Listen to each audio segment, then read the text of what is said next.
Yuk, assalamualaikum warahmatullahi wabarakatuh.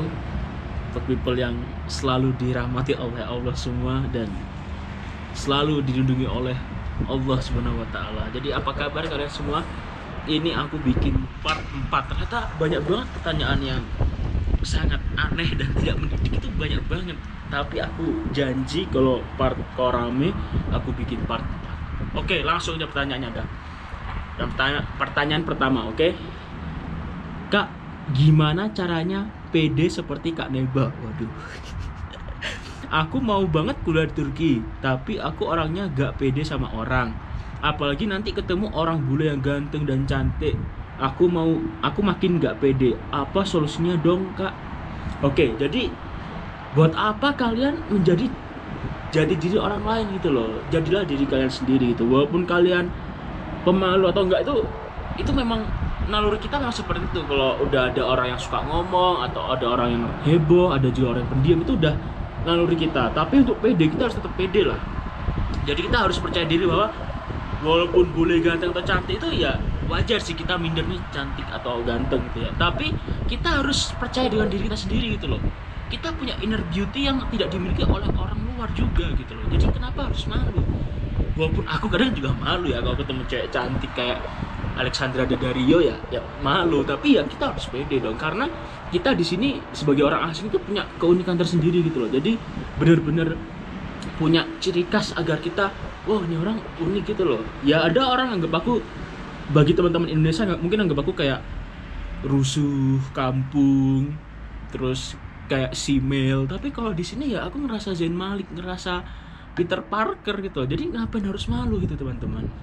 Jadi gitu solusinya, yaitu kita harus pede.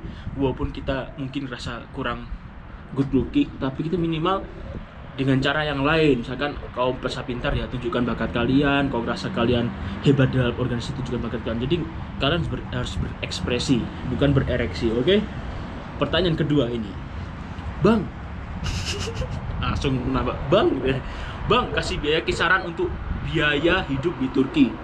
Soalnya banyak orang bilang murah, tapi takutnya keluargaku nggak mampu kalau pakai jalur mandiri atau agen. Jadi bimbang nih, apakah mau kuliah mandiri di agen di Turki, apakah mau kuliah mandiri agen di Turki atau kuliah Indo di swasta aja. Oke, untuk biaya di Turki itu dibilang murah nggak murah, itu jujur biaya hidup itu murah di Turki, maksudnya seperti Depok, Jakarta lah. Tapi yang mahal adalah gaya hidup dan biaya tak terduga. Misalkan gini, kalian misalkan dapat dikasih orang tua 3 juta, tiba-tiba charger laptop kalian rusak, atau misalkan apa yang rusak, ya kalian harus mengeluarkan uang lebih. Itu biaya tak terduga, itu yang benar-benar yang repot sih gitu. Kalau aku pribadi ya sekitar 4 sampai 5 per bulan. Ini aku terang-terangan, aku dikirim orang tua 4, kadang 5 gitu.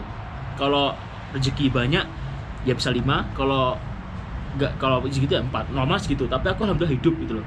Nabung bisa nabung, aku nabung paling sekitar ya 500 lah gitu loh. Ya minimal 500 lah, minimal bisa nabung lah. Kalau 5 juta ya tetap 500, walaupun itu. Jadi 5 juta tuh kadang, walaupun kata orang kan harusnya bisa nabung 1,5 juta, tapi baik lagi, biaya tak terduga itu penting gitu loh. Jadi gini, kalau misalkan mau kuliah Turki itu ya lihat dulu keluarga kalian. Kalau misalkan orang tua kalian mampu dan mengizinkan, ridho, otomatis walaupun pantangan keluarga ya nggak masalah, kalian hadapi aja gitu loh. Ya maksudnya sama orang tua mensupport kalian, ya ambil aja kesempatan itu gitu. Tapi kalau orang tua kalian misalkan nggak mampu, atau misalkan jangan, mending kuliah di Indo, ya ikut aja kata mereka gitu sih. Kalau kalian masih memaksakan, terserah kalian. Kalau misalkan mandiri agen Turki atau Indo swasta, susah sih, itu bener-bener nggak bisa dibandingin satu sama lain ya, karena agen juga mahal, Indo swasta juga mahal gitu loh. Jadi kenapa nggak kalian beasiswa aja? itu yang aku pengen jawab, kenapa nggak beasiswa aja itu. Selama ada beasiswa aja sih. Kalau kalian nggak mampu beasiswa, ya mandiri. Tapi kalau bisa mandiri murni. Kalau misalkan pengen kalian malas ribet, ya mandiri agen. Tapi cari agen yang bener-bener yang terjamin, misalkan murah dan terjamin. Itu sih, itu saranku. Jadi aku nggak bisa membanding-bandingkan, karena hidup selalu dibanding-bandingkan kawan. Oke, pertanyaan ketiga, Bang, tanya dong, kuliah di Turki sesusah itukah? Soalnya aku punya temen yang sempet di Turki setahun buat bahasa doang, terus balik ke Indo, katanya nggak kuat karena susah. Benar, ini susah memang. Tapi Bang Neba terlihat bahagia dan tidak ada masalah dalam perkuliahan. Yang benar yang mana nih Bang Neba gitu. Oke. Kalau susah sih pasti susah dong. Semua orang yang berkuliah di luar negeri yang memakai bahasa negara mereka masing-masing pasti memiliki kesusahan, yaitu dengan bahasa. Itu semua orang mengalami hal yang sama ya. Walaupun bahasa Inggris pun juga susah gitu loh. Oke. Memang nggak kuat ya, memang karena gimana ya, di Turki itu oke lah, kita contoh dapat kampus Turki gitu, dapat kuliah di Turki, dapat kampus bagus atau gimana.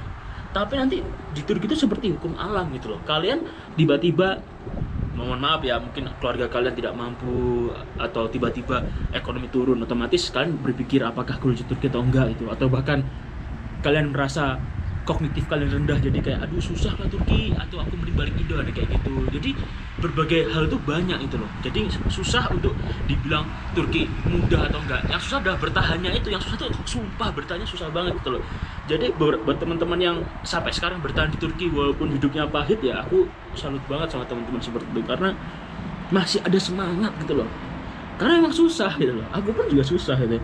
Ini ada yang bilang gini, apalagi Bang Neba tidak terlihat bahagia, ya aku harus purbalingga bos, pura-pura bahagia padahal enggak. Jadi ya gimana lagi gitu loh ya, yang bener yang mana ya, kita menemukan berbagai fenomena pelajar seperti itu gitu loh. Jadi jangan dibuat satu sampel, oh ini orang 1 tahun di Turki nggak kuat, apa karena dia bodoh atau apa. Tapi nggak usah seperti itu. Mungkin misalkan kalian di Turki setahun, ternyata ngerasa aduh ternyata aku di Turki kurang cocok lingkungannya, kurang susah bahasanya, aku lebih suka di Indo karena banyak temen dan banyak pengalaman bakal di Indo walaupun Turki. Kalian gitu, jadi orang menjudge-nya karena ini orang balik dari Turki mungkin dia nggak kuat, ya itu salah sih. Itu fuck you all gitu loh, dah gitu loh ya. Oke, ini pertanyaan keempat.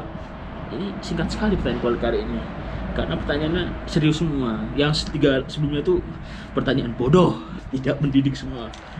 Oke. Bang, kasih tips agar menjalani hidup seperti Bang Neba, bahagia selalu dan dikelilingi wanita-wanita bule. Selalu pertanyaan 4-5 itu aneh-aneh semua. Gimana ya kalau misalkan dikelilingi bule-bule? Karena di sini aku di Turki ya, jadi bule-bule semua. Jadi ya mau nggak mau aku dikelilingi gitu loh. Dikelilingi dalam konteks lingkungan memang seperti itu.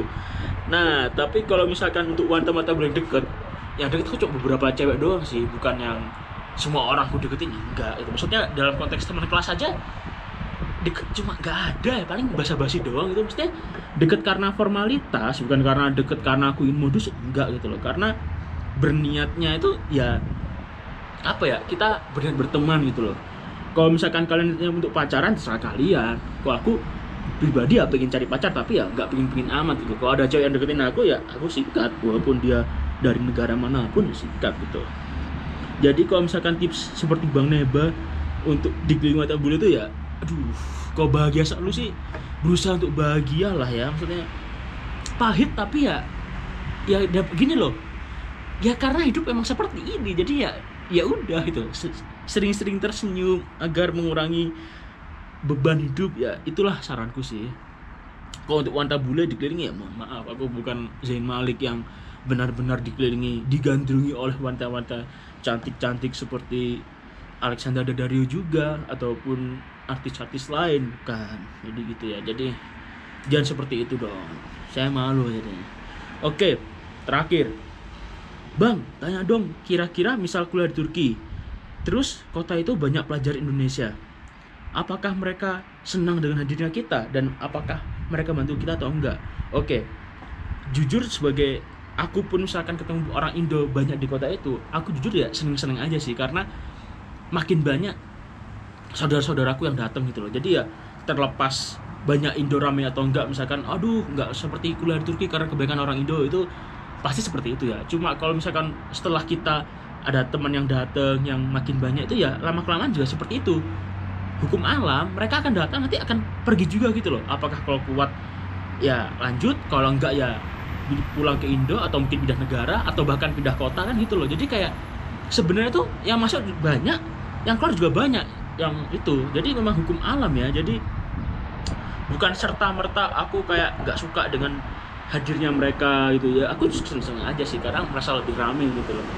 Karena jujurnya kuliah ya kuliahku sendiri gitu loh, walaupun mereka orang banyak tetap aja mereka nggak bakal bantu aku kuliah karena mereka datang juga masih kelas bahasa gitu loh. Aku juga kuliah udah semester berapa gitu kan, jadi ujung-ujungnya kita lebih enak untuk diskusi, untuk ngobrol sebagai teman itu gitu. Jujur aku seneng banget sih kalau ada teman-teman Indo, tapi jangan banyak-banyak juga bos. Maksudnya kau datang langsung 2000 orang kau jamaah haji atau kuliah Turki gitu loh. Memang Turki sekarang udah rame, tapi ya jangan gitu juga dong. Kalian misalkan Turki lagi booming nih, ya kalian negara lain lah, negara Vanuatu atau di Papua Nugini kan masih ada gitu loh. Ya kalau kalian pengen Turki terserah, kalau orang tua kalian pengen Turki terserah, itu hak kalian dan orang tua kalian. Tapi kalau misalkan kalian pengen ke Turki, persiapkan dari awal, itu aja. Oke? Terima kasih udah mulai menonton di part 4 Q&A part 4 nih. Mohon maaf pertanyaannya ini lebih serius karena ini baru pertanyaan. Sebelumnya tuh hanya lelucon, sumpah orang-orang ini tanya baik malah tanyanya bercanda kan gitu.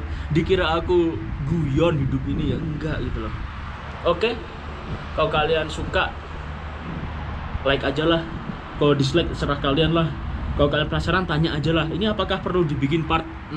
Karena aku habis ini bikin part 5. Jadi edisi kali ini cuma sampai part 5 doang. Karena yang nonton juga dikit cok ternyata. Kukira bakal banyak ternyata dikit juga. Oke. Sampai jumpa. Salam rich, young and famous. Bye.